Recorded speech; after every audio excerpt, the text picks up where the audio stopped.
Saint Joseph is highly misunderstood by many Catholics and other Christians. How can we see Joseph better? Meaning, in an historically and culturally plausible way.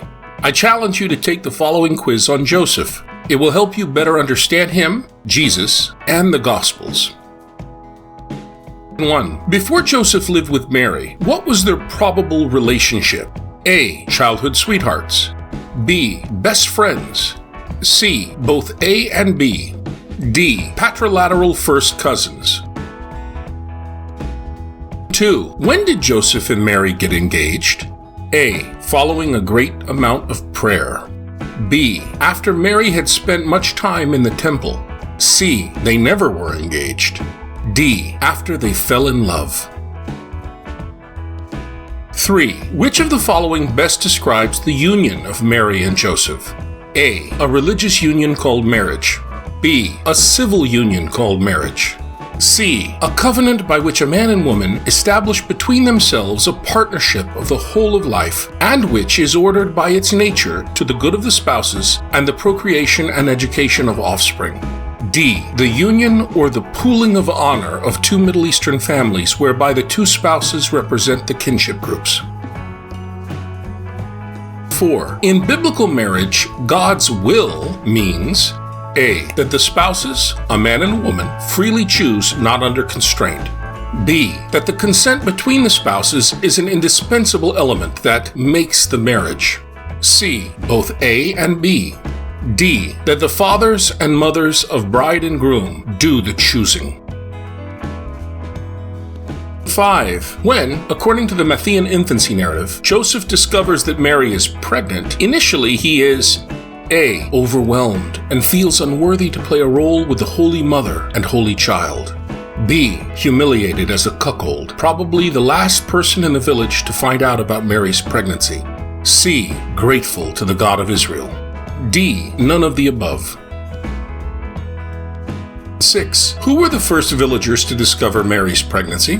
A. The women, who are the intelligentsia of the Middle Eastern village. B. Joseph, when the angel of the Lord told him. C. Mary's best friend, Joanna. D. Mary's dad, Joachim. 7. How did people find out that Mary was pregnant before living with Joseph? A. The angel of the Lord told them.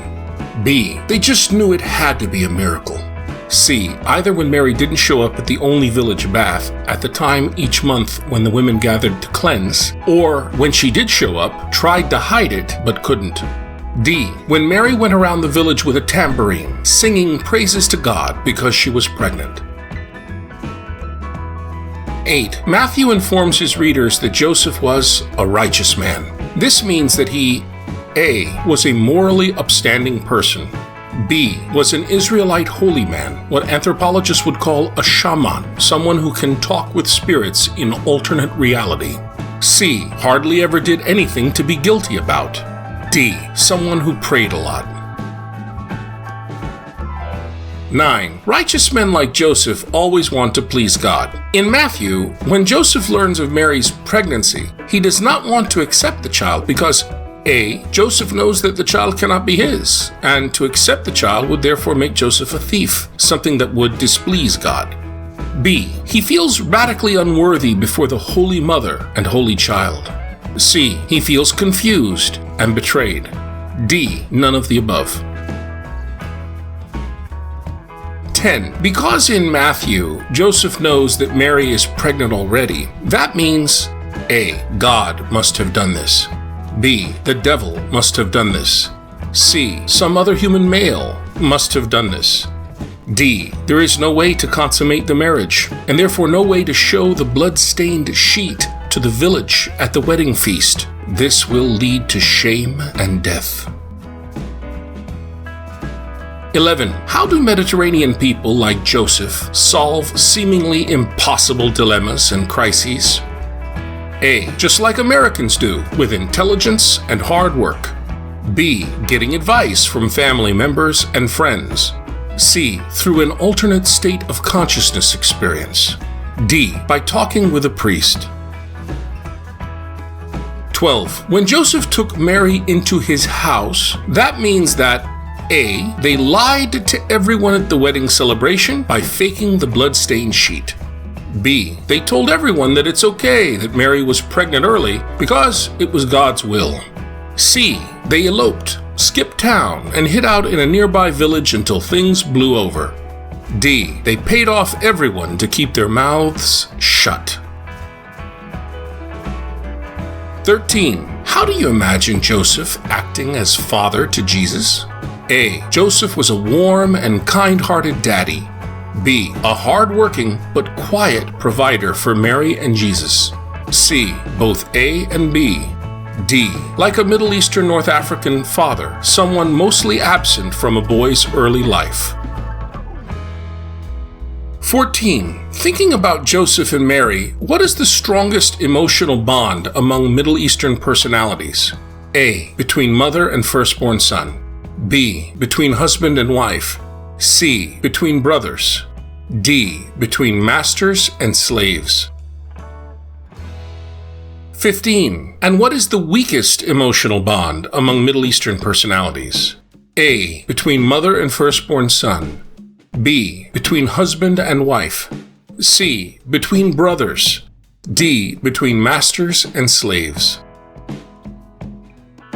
16. How do you think Mary would have fared in Joseph's father's home, the patriarchal compound?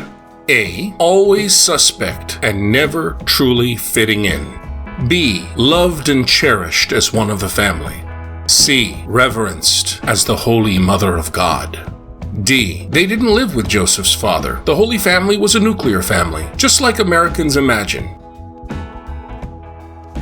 17. In the biblical or Mediterranean world, all women in the patriarchal compound do what to their prepubescent sons? A. Teach them to read the Bible and pray. B. Let them play wherever they want. C. Treat them equally with the village girls. D. Spoil them rotten, doting on them and keeping them pampered, pleasured, embraced, and drowned in warmth. 18. Because of their fiercely gender-divided world, with father and all male role models absent, when men of prepubescent males like Jesus grow up, they necessarily are haunted their entire lives by A. A longing for their fathers. B. A sense of deep compassion given them by their mothers and sisters. C. Gender ambiguity. D. A deeper commitment to religion. 19. Because they are forever haunted by the correct answer to the last question, Middle Eastern North African males compensate for this by means of A. Constantly proving their manhood through Middle Eastern North African hyper-ethnomasculinity. B. Trusting in God. C. Listening to the advice mother gives. D. None of the above. 20. Depending on how long he lived past Jesus' puberty, how would Joseph have probably raised the teenage Jesus? A. With deep prayer and teaching him to be a carpenter by trade. B. Like any great daddy would. C. Both A and B. D. By severe physical beatings, conditioning Jesus to withstand any punishment without complaining. 21. Say as an American Christian, I treat the Bible like a manual on how to raise sons or daughters in our American setting. I follow it closely and act out its prescriptions. What probably will be the result? A. Psychopathology and prison time. B. Holy children who fear the Lord. C. The salvation of America. D. Both B and C. 22. What was Joseph's profession? A. Carpenter. B. Teacher. C. Peasant village artisan. D. None of the above. 23. Given Joseph's work, he and his family were A. Middle class. B. Wealthy. C. Poor. D. Extremely poor. 24. Joseph had to travel to find work. This meant he was viewed by others as A. A righteous man who works hard for his family. B. A social deviant. C. Someone famous throughout Galilee. D. Someone with connections. Well, that's it. How do you think you did? To find out, look below in the description for a link to a Patheos blog to find the right answers and gauge how well you know Jesus, Mary, and Joseph as they are presented in the Gospels. Enjoy!